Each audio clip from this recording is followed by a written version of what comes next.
Awesome. We had a yoga session this morning, instructor. So they canceled? No, they came in and we're all zenned out, ready to hear from you. Oh, good. You're all zenned out, ready to not be zenned out and be fired up instead. Good. All right. Well, I introduced you last night, but so they know a little bit about you. Yeah. Take over. Yeah, totally. And so I too, I'll introduce myself, but I kind of like to know who it is that I'm speaking to as well whenever I do one of these, because otherwise, so I'm just wondering here, who's been a coach for less than a year? You just raise your hand. Okay. Oh, so many. Uh-oh. Oh, got it. Oh my God, there's so many of you here. Okay, so less than a year. Awesome. How many of you have done it for more than a year? Just a couple of us. Okay, got it. And so then my other question here is, how many of you are Emerald right now? Or even Cadence, you can just tell me too how many about kind of what our crew is here. 4, 5. Okay, cool. All right, and then do we just have a lot of newbies who are just brand new coaches then? Yes. Okay, cool.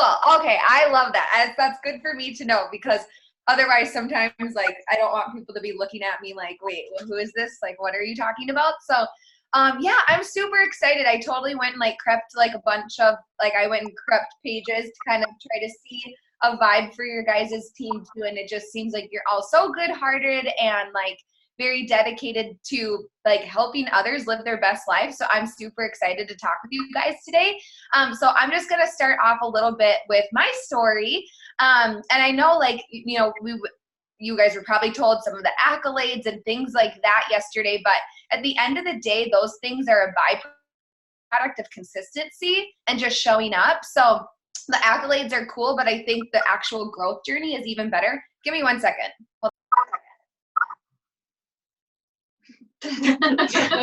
You're what is her name again? Caitlin. Yeah, how do you see? With the C, okay.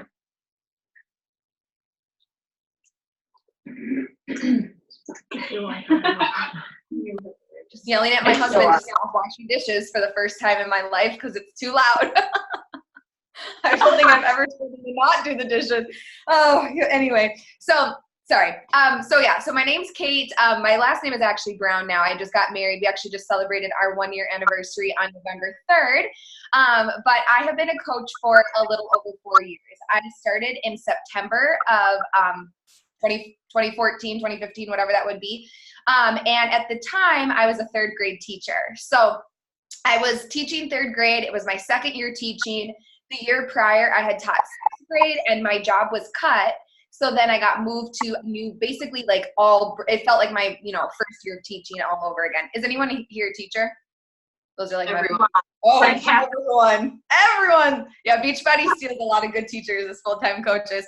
But anyway, so I was a 2nd year teacher, felt like a 1st year teacher again. And at the time I was really into running. So I had a couple of marathons under my belt. I had done dozens of half marathons, was super into that. I liked the competitive nature of racing and things like that.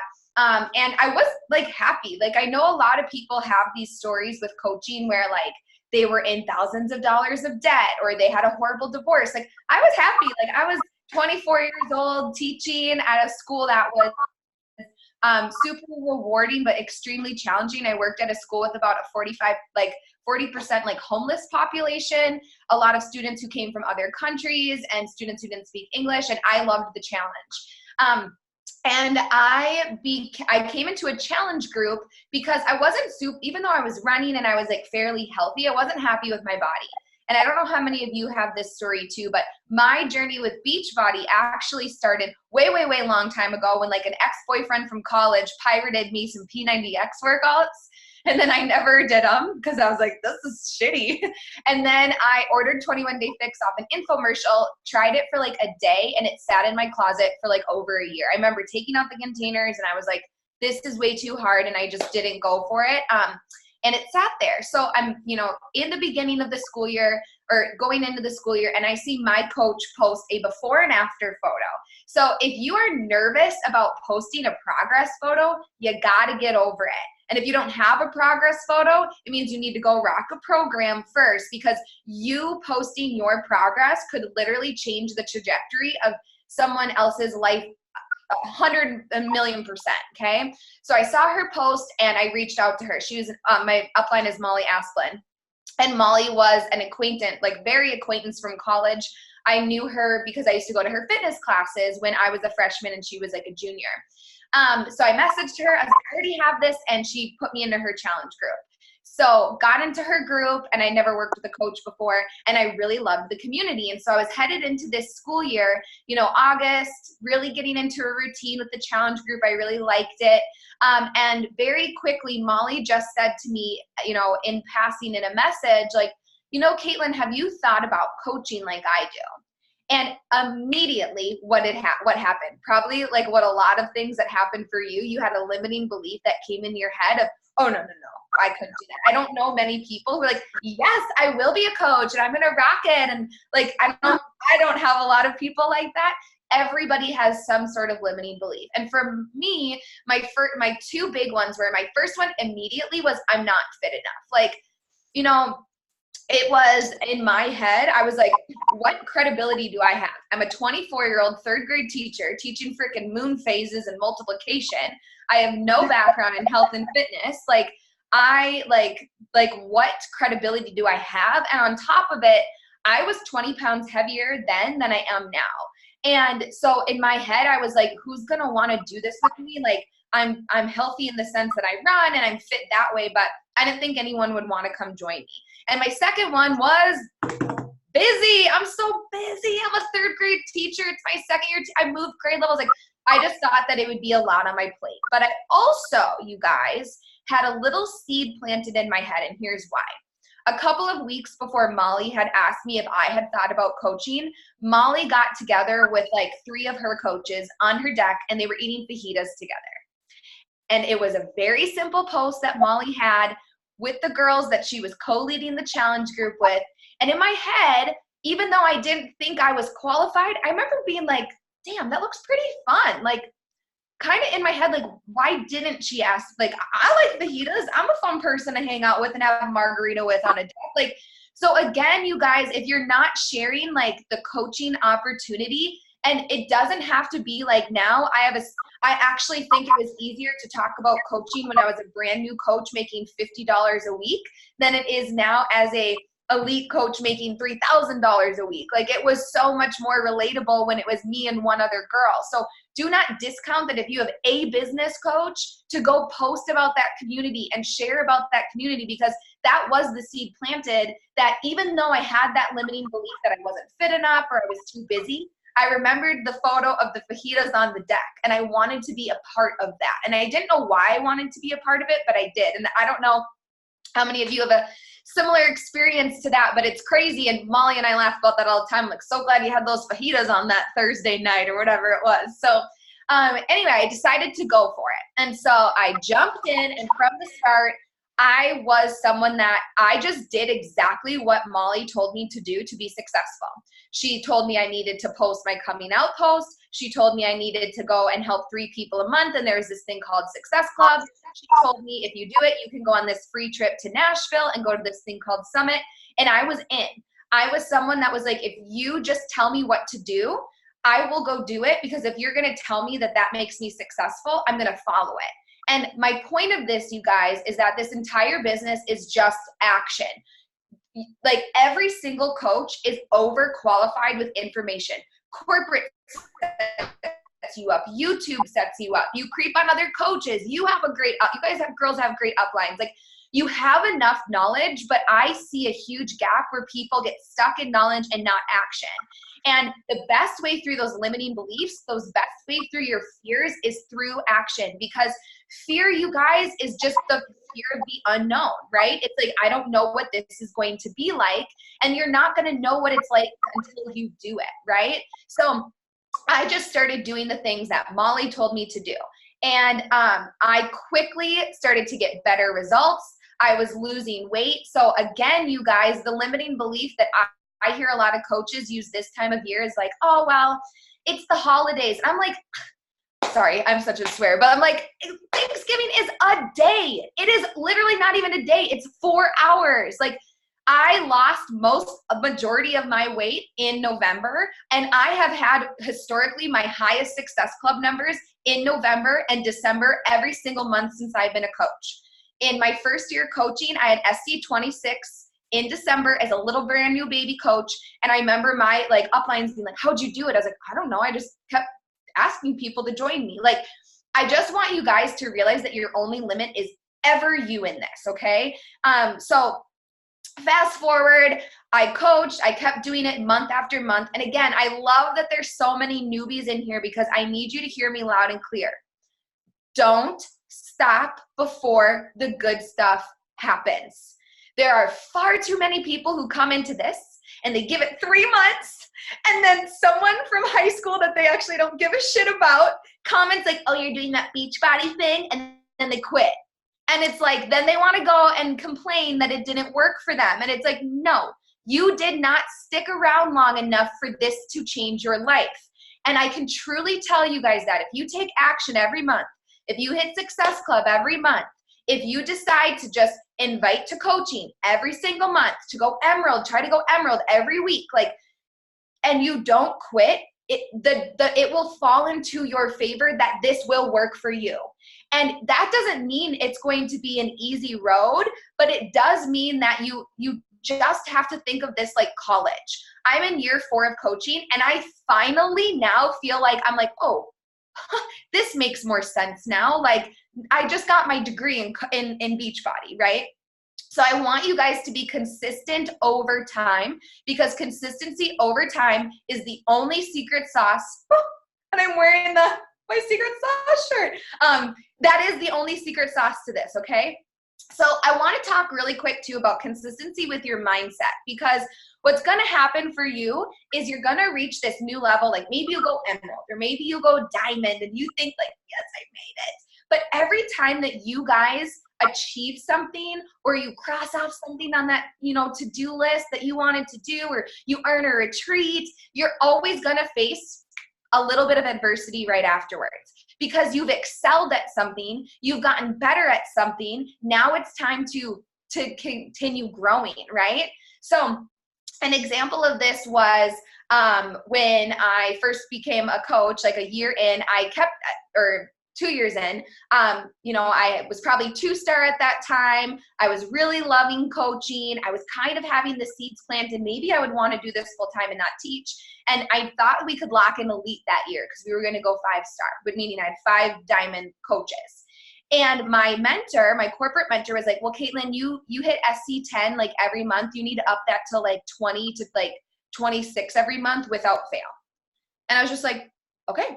And it was really hard at first. I was like, SC20 every month? How am I going to find 10 people every month? Like, I'm working. At the time, I was in graduate school because I still was like, well, I'm going to be a teacher forever. There was a lot going on. But I realized that when I was consistent in other areas, I got better in other areas. And then that became an easy goal for me. Or not easy, but it became an obtainable goal for me every month, right? And that's the thing too, is you have to continually be working on that mindset. If you guys were at Super Saturday, you're going to hear me say this. You need to work on your mindset beyond a Rachel Hollis. I love me some Rachel Hollis. I'm all about girl wash your face. But please go get something like some John C. Maxwell and go read about leadership.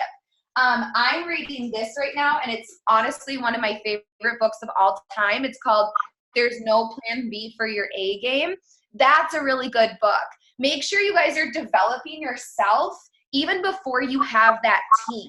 So reading leadership books, reading something beyond just the feel good, like because you're prepping for the team that you don't have yet, and you're prepping for the setbacks that are going to come your way. And so build that armor now.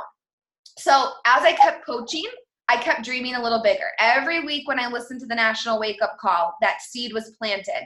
And it made me realize that I felt very closed in my classroom. I felt very drained in the sense that, and teachers in here, you'll get this. I was so fulfilled in the work that I was doing, helping these kids, but my hair started to fall out. And I was so stressed out at night because I knew that this kid was sleeping in a car, and that kid's mom just died from brain cancer, and this one just went to foster care. I could not detach from my kids. And it was so emotionally draining that I knew I was going to be burnt out by 25. Like, I knew it. And I was still in grad school. I was still going to grad school every night thinking, well, maybe this will fix it. Like, you know, and one of the scariest things I ever did was deciding not to complete that because I should be in grad school. I should be a teacher forever. And instead I decided to put all my weight behind going into being a full-time coach. And now it is the best decision I've ever freaking made. And not because of income, and not because of things like elite, and not because of things like rank, but because I can truly say that this opportunity has made me grow as a person more than anything else I've ever experienced. And I truly don't think I'd ever find anything like this anywhere that would make me have the mindset or the belief or the dreams that I have now. And that's what I want for you guys. I don't want you to do this for a minute and then say it doesn't work. I want you to be here and realize that whatever level you want to take this, you can take it. Every single one of you has the same opportunity as the super successful people who are out there living their dreams. They're not smarter than you. They're not prettier than you. They're not better than you. They're just consistent as hell.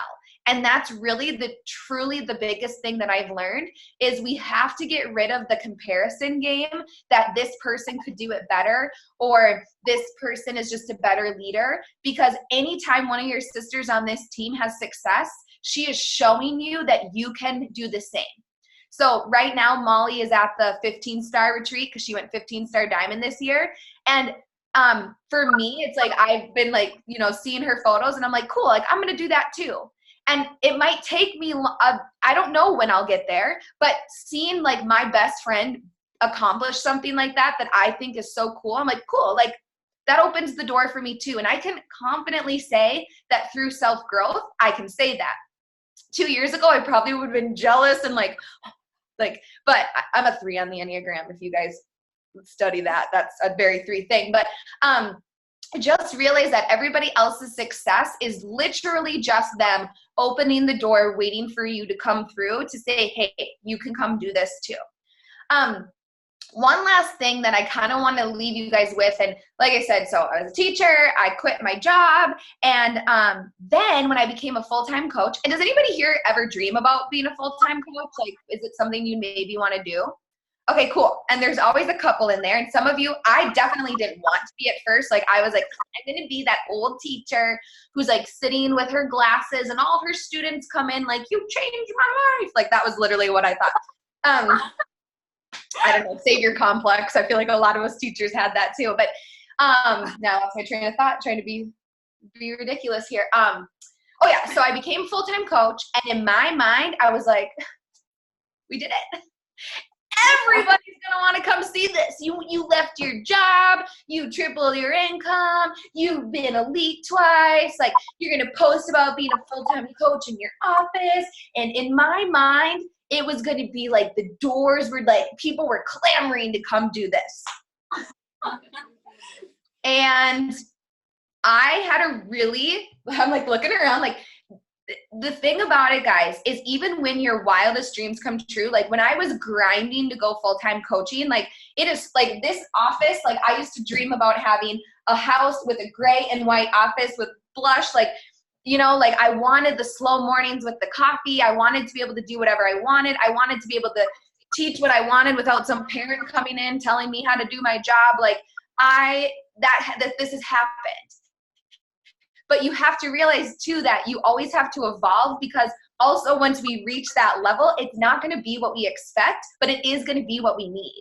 And so I'm always super transparent about this when I talk on any call or something, because I think it's good when we hear people who have reached a level of success, we expect it to still be like this, right? I will be super honest in that 2019 was one of my hardest years mentally, as far as my business goes, of like going into this being a full-time coach or past year and a half. and thinking that it was going to be easier for some reason, or I'd have all this time to really, really make it work. Or, you know, you guys, I have been working on being 10-star diamond for 2 years. And that's not like an exaggeration. Like every quarter when I've met with corporate, if I've had this or I've had that, like I've had the bones, I've had the people, I've had the push pods, and I have failed at going 10-star for 8 quarters, like for literally 2 years now. And that's okay, because I have grown as a leader. I have adapted. I have learned what I actually care about. And I'm not saying like I'm going to do that. It's mine. I know that it will happen. I know 15-star will happen someday. I know every dream that I write down in my Start Today journal, I know every one of these will be something, but I know that I have to go work my ass off to get them. That's the key, is believing that what it is that you want from this business, it is already yours. It is there for you. It will happen, but you must be consistent. You can't stop writing the dream. I have cried a lot of mornings writing these dreams out like, okay, here we go. Like Rachel Hollis, like you guys have got to realize that the dream is yours. It will happen, but the consistency and the hard work is what has to follow. And maybe my back office doesn't say 10-star yet, but right here where it matters, I know who I am. I know what kind of leader I've grown into. And the cool thing about failure, and this is coming, I saw 3 raise their hand back there in the Enneagram. We hate failure. We like success and accolades. We like shiny objects. The cool thing is once you grow and once you fail enough and once you learn enough, it's like you feel invincible, and it's like you just know that that dream will become yours, and it's okay that you're not there yet. And I just kind of want to leave you guys with this because I have it written up. I'm like a quotes girl. I like to find them and have inspiration from them. And I have a quote up here that I wrote probably about 6 months ago on a really hard day. And it says that we overestimate what we can do in a year, and we underestimate what we can do in 10. So we overestimate what we can do in a year, and we underestimate what we can do in 10. And I love that. And it's sort of my mantra with this business and with life, because it is so true. And it's not saying don't shoot for big goals in a year. Yeah, make the vision board. Like put 2-star on there as your goal. You know, put full-time coach on there as your goal. Put 50-pound weight loss on there as a goal. But understand that if it doesn't happen in a year, you're not a failure. No one is better than you. It's just that consistency. And think about your life. Think about, we're coming up to the end of a decade here, right? Like the end of a decade. Think back to where you were 10 years ago. I was a freshman in college, getting drunk on the weekend at UMD, like then going to recorder class, learning how to be a teacher. Like, would I think that this was my life 10 years ago? No freaking way. Like when you think about it in that context, think about what you could do in a decade with this business. And every single time that I've reached a goal or something with Beachbody, realize that these things that Beachbody can give you will 100% correlate with what it is that you want to do in your life. So just stay the course, believe in the dream is already yours, keep working for it, and just don't give up. And don't throw in that towel, because you get one shot on this planet, guys, and it's just like, just don't throw away literally this opportunity, because it is so good. So that's all I got. I decided not to use my slides this morning, so you just got sweaty Kate. It was so good. Thank you. Thank you. Anybody have Of questions course. before we let her go? Yeah, I'm super open book, so don't feel like you need to be shy. Can you hear me? Yeah. Okay. I want to know when you decided to make that leap as a full-time coach, did you wait until you were kind of in the safe zone to quit your full-time job, or did you just jump in and say, I'm going to make this work? Yeah, no, it's a really good question. So like I said, I've been a coach for 4 years, and I'd say like the seeds were planted like maybe a year in, like just listening to national wake up calls and like seeing other like national wake up calls were really what planted the seed, because you just heard all these like phenomenal stories, you know? And And like I said, it was after we went 2-star and I saw my income really start to change. So for all of you guys, like 2-star should be your main drivers to get to 2-star. And really, you guys, 2-star is not just 2 coaches. I always tell my coaches, I'm like, if you want to go 2-star, you need like 10 business coaches, because that's how many people come and go. So it was when I saw the income change, and then it was really to when I was in grad school, because I was in a program that I loved. Like, I have a background in emotional behavior disorders and culturally responsive teaching. And I was at St. Mary's program for like racial equity work, which I loved. But I still had that pit in my stomach every night, right? So when I did decide to go and be a full-time coach, I did the math, right? And as teachers, I know like I'm not a super numbery person, but in my mind, I was like, okay, if I can get to $1,000 a week, I am going to surpass my teaching income, right? That'd be, $50,000 a year or whatever, 52. So that was my main goal, is like consistently get to $1,000 a week. I will say that I worked for one more year and really hustled during it. I'm getting all my dates mixed up, but like it was the second year we went elite. We were 5-star. I think we went 6-star that year in my first business center. And it was a grind. Like, I'd get up at like 4 a.m. every day. But the reason I worked one more year was I lived off my lesser paycheck, and I literally saved you guys, I saved like every teacher's paycheck. So I literally, and again, nothing comes without its own due diligence, skill, and hard work. Like, insert income disclaimer, I've worked my ass off, but I saved like every single teacher paycheck. So when I did quit my job, I had like literally like a $30,000 buffer. So I knew that like, okay, if this shit hits the fan, like I have it. So of course, like that's up to everyone else. But I also say this too to my coaches who are thinking about taking that leap or taking the full time. I'm like, find, do the math, get to the rank, get to the, placement, whatever, where you can make like $1,000 a week.